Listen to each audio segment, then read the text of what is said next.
She came to the district in 5th grade and in a single parent household. So with her single income, her mom could only afford a house in a less affluent neighborhood in the community. The only one where harder drugs like crack and heroin were available. She had a natural aptitude in math and science, but was below grade level in reading. And she would disrupt class and act out anytime she was asked to read aloud, or read silently, or write.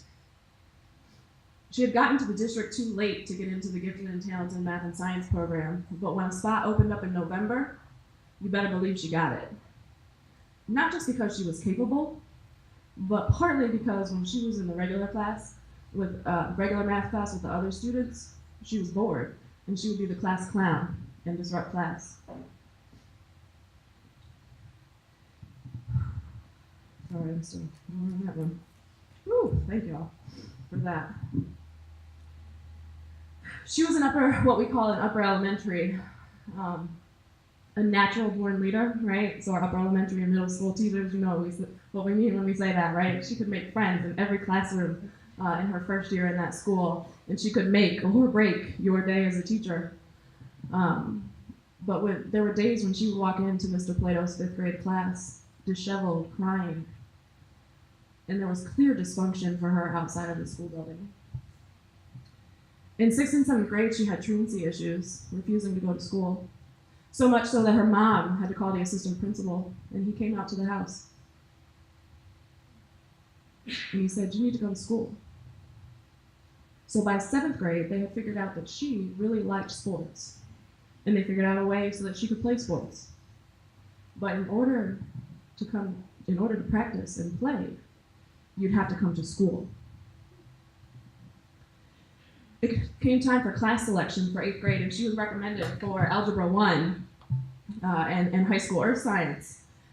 But if she was going to be taking those classes, she was also going to be in the advanced class for reading, and that teacher, Miss Bresson, was not so sure about that. Concerned that she might disrupt class and disrupt the pace of the other students' learning, as somebody who didn't seem as committed to her education. You see, she was from the Rock, that neighborhood, where fewer students graduated than other areas in the district. So we were in 8th, she was finished up in 8th grade, and she did okay. She did okay in math and science. She did not so great in reading, and she would disrupt class. And Ms. Bresson got to the point where she would allow her to skip class and go hang out with a science teacher down the hall. And this student took full advantage of that, feeling like Ms. Bresson didn't really want her in the classroom to begin with. So fast forward to the same process at the end of the year, getting ready for high school. But in high school, there were more options. So she was put on an AP track for math and science. And a regular honors track for English. Fast forward another 4 years, and she graduated. Top 10% of her class, class vice principal, class vice president, captain of multiple sports teams, and many other accolades. See, in the fall, she was going to be headed to a private 4-year university, the first in her family to go right from high school to earn a 4-year degree. Fast forward another 4 years, and she graduated that college with honors. Fast forward another 12 years, and she stands before you today.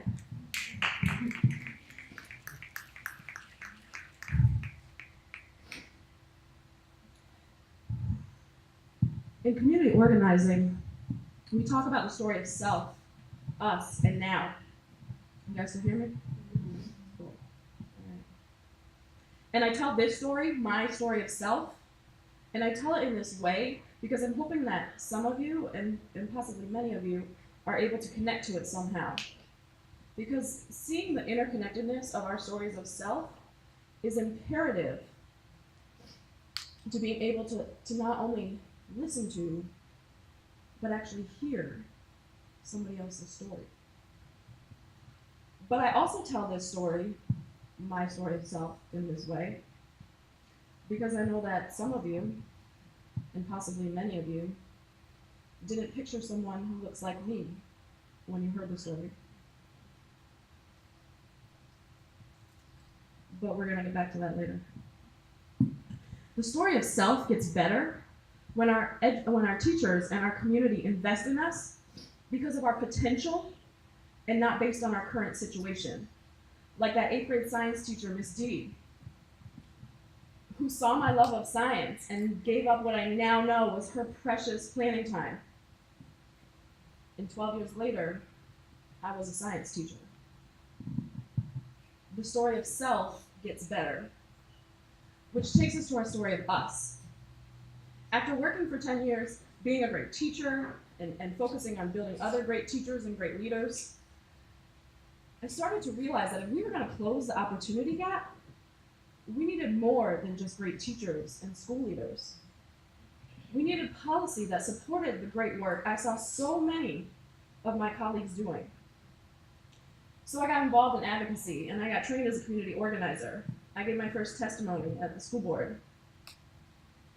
But the more time I spent in meeting chambers and community forums, the more I heard everybody but our students and their teachers and their families giving a narrative and a story about them and for them.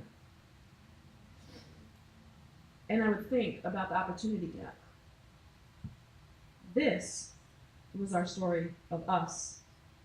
See, as a white girl growing up in a solidly middle-class suburb, what message did the story of us give me? You can be anything you want to be. What if that's the opportunity gap? What if at its most fundamental level, the opportunity gap is that I have the opportunity to write my own narrative? Even with the story of self I just shared with you. Single parent household, reluctant reader, increasingly disruptive middle school student. It's supposed to be 3 strikes and you're out, but it was still, you can be anything you want to be.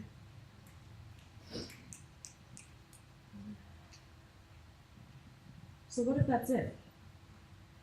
What if the most foundational gap in opportunity is the one where our students actually get to have their voice in the conversation about what those opportunities are? The opportunity to write their own narrative instead of live within the confines of the one that's written for them. Right? Those kids at that school, they just need vocational training. Or a magnet seat next to a kid who will rub off on them. Those parents, they don't prioritize education. And those students, they don't have high academic ambitions. So if you remember, a little while ago, I told you we'd get back to something. And it's that little black girl that so many of us were picturing when you heard my story. Before I told you that she is me. Has our story of us told her that she can be anything she wants to be? Because that's what the story of us told me, and she is me. The story of us gets better when we center the truths of those that have up until now been left in the margins.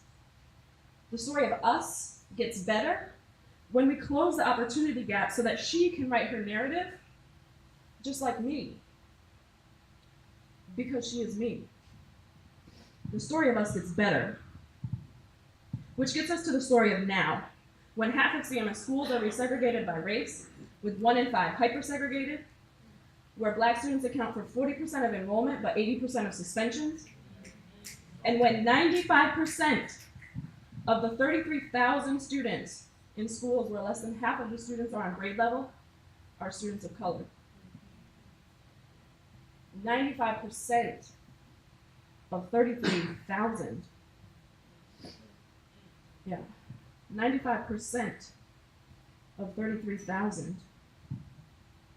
The story of now, that story gets better when we not only do the work that we do, but we also tell our truths. and we mobilize the students and teachers and families around us to change the public conversation about equity by changing the narrative that's at the center of it. There's a saying that we are the ones that we've been waiting for. But man, when I look at our students walking out, sitting in, marching 7 miles to stand in solidarity with their peers at another school, whew, when I look at our students, they are the ones that we have been waiting for. Speaking their truth at the meeting chamber, podium. See me as a scholar. Another student speaking her first minute in Spanish with the board members' mouths agape. Now, how would you feel if your child's education depended on you being able to understand that? She asked. Giving testimony that is so compelling that the truth they spoke could not be denied or ignored. They are the ones that we've been waiting for, the generation that will redefine equity in education. And they will redefine it in such a way that it will no longer be about inputs and outputs from systems and structures, but it'll be about impact and outcomes for students and communities. They are the ones that we've been waiting for. So each of us must do our work. We must be the ones who teach up and raise up this generation. The generation that will see one day.